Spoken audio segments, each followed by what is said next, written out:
الله أكبر الله أكبر الله أكبر الله أكبر.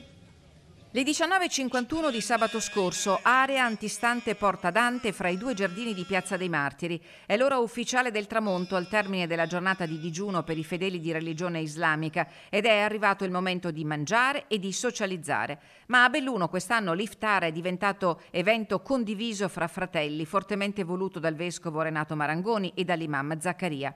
Una celebrazione unica nel suo genere fra i capoluoghi del Veneto. L'invito è stato accolto da centinaia di persone della comunità cattolico-cristiana e quella musulmana, che con un gesto semplice, quello della convivialità, hanno lanciato un messaggio fortissimo e di grande impatto sociale. È la prima volta qua a Belluno, si organizzava in altre città, però abbiamo pensato di riportarlo anche qua a Belluno e sinceramente sono molto, molto felice, non mi aspettavo di vedere tutta questa gente. Stiamo imparando la determinazione con cui questi segni vengono realizzati e sono molto efficaci, ha affermato il vescovo Marangoni. Dal centro Papa Luciani oggi pomeriggio c'è stato un numeroso gruppo di bambini, di ragazzi con i loro genitori, famiglie che si preparano ai sacramenti, hanno fatto il pane così e l'hanno fatto pensando anche a stasera e mi hanno mandato adesso il messaggio, sì che è contagiosa questa cosa di stasera. Alla cena si sono avvicinati tutti in una fila ordinata,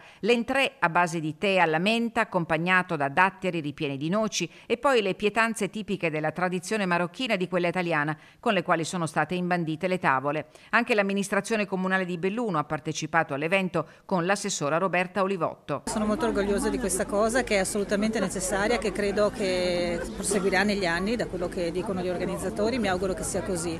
Del resto anche dalle scuole arrivano segnali e richieste di momenti di condivisione, di aggregazione e di socialità tra le varie culture, quindi questo va anche in quella direzione.